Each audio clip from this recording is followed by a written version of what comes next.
आज या ठिकाणी महापालिकेच्या निवडणुका सुरू झालेल्या आहेत आणि या महापालिकेच्या निवडणुकीत काँग्रेस आणि राष्ट्रवादी काँग्रेस यांनी एकत्रित येऊन आघाडी उभी केलेली आहे आणि या आघाडीला आशीर्वाद मागण्यासाठी आम्ही सर्वजण आपल्याकडे आलेलो आहोत. या शहराच्या विकासातले अनेक प्रश्न ते पूर्वी अनुत्तरित होते. ग्रामपंचायतीची नगरपालिका आणि नगरपालिकेची महापालिकेत समावेश झाल्यानंतरही कुपवाडला पाण्याची व्यवस्था नव्हती, भुयारी गटाराची व्यवस्था नव्हती.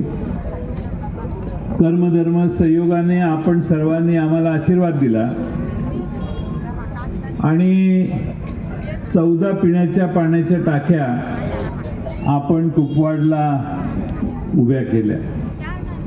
भुयारी गटाराचं काम, भुयारी गटाराचे अधिकारी म्हणायचे पाणी पिण्याचं नाही तर भुयारी गटाराचं कसं सुरुवात करता येईल. ते भुयारी गटाराचं काम देखील भविष्य काळात पुढच्या काळात आपण सुरू केलं. या शहराच्या महापालिकेच्या समावेश झाल्यानंतर कुपवाडच्या ज्या ज्या सुधारणा झाल्या त्या काँग्रेस आणि राष्ट्रवादी काँग्रेसमुळे झालेल्या आहेत. हे आपण सर्वांनी लक्षात घेणं जास्त आवश्यक आहे. आज महापालिकेच्या निवडणुकीत आम्ही भारतीय जनता पक्षाच्या विरोधी लढतो. या राज्यातली आणि देशातली लोकशाही धोक्यात आली आहे असं म्हटलं तर वावगं ठरणार नाही. या देशामध्ये पहिलाच प्रकार झाला की जवळपास 70 महापालिकेतले निवडणुकीत निकाल बिनविरोध झाले.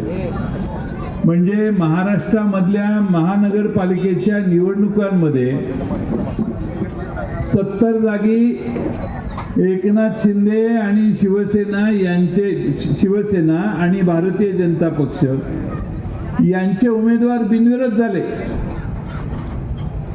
म्हणजे यांच्या विरोधी कुणाची उभी राहण्याची इच्छा नव्हती का, यांच्या विरोधी कुणाला उभा राहण्याची ताकद नव्हती का, यांच्या विरोधात उभा राहण्यासाठी लोक घाबरायला लागली का, यांच्या विरोधात उभा राहण्याला काही देवाणघेवाण घेऊन लोकांनी अर्ज मागे घेतले. असे अनेक प्रश्न महाराष्ट्राच्या जनतेच्या मनात आज तयार झालेले.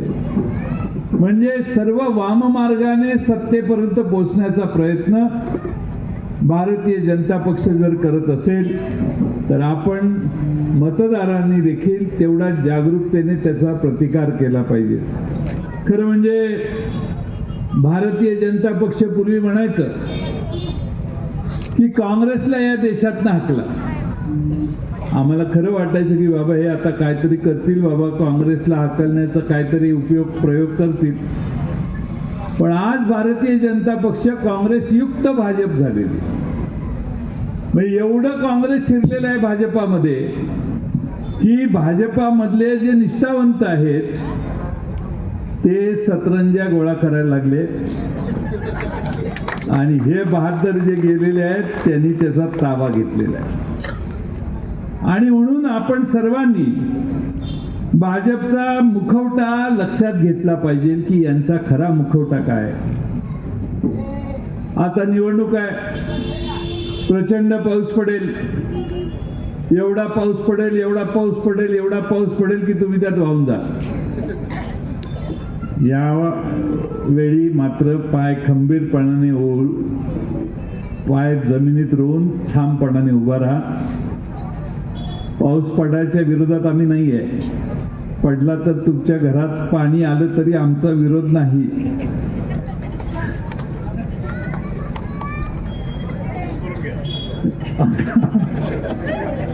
आंघोळ करून घ्या. हे लक्षात ठेवा की याने 5 वर्षाची तुमच्याकडून सत्ता हस्तगत करण्यासाठी हा पाऊस पडतोय. फार प्रेमाने पाऊस पडत नाही.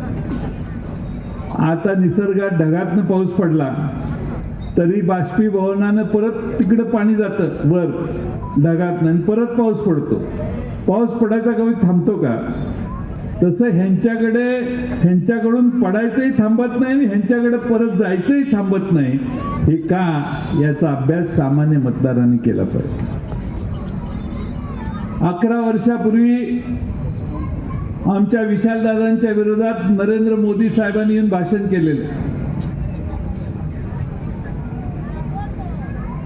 ते म्हटलेले की चांगली करू सांगली किंवा सांगली करू चांगली असंच म्हणते ना.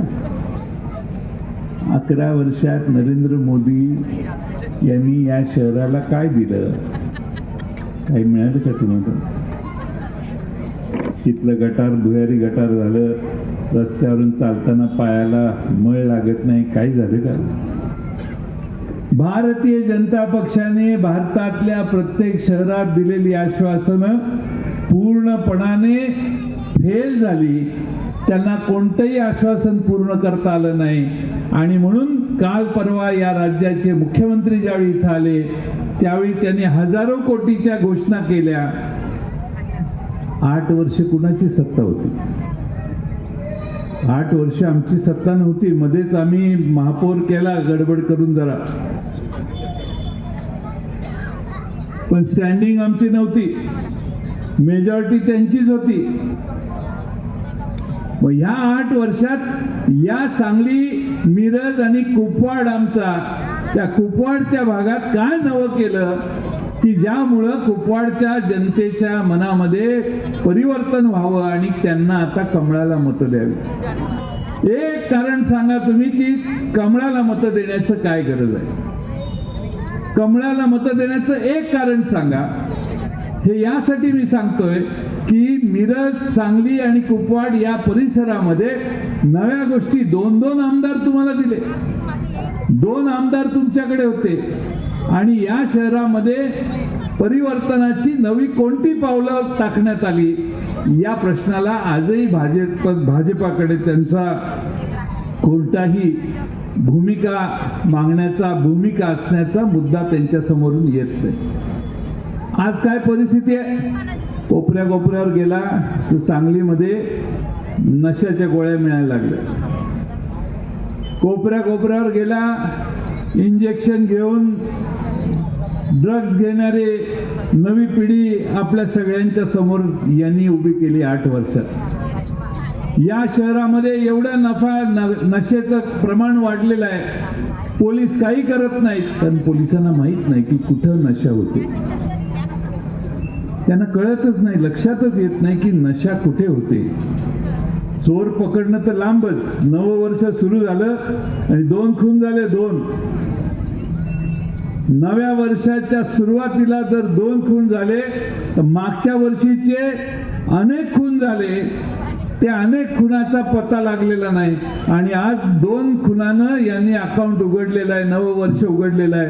या वर्षी अशीच जर परंपरा राहिली तर आपल्या सांगलीमध्ये कायदा व सुव्यवस्थेचा व्यवस्था चांगली टिकेल असं आम्हाला वाटत नाही.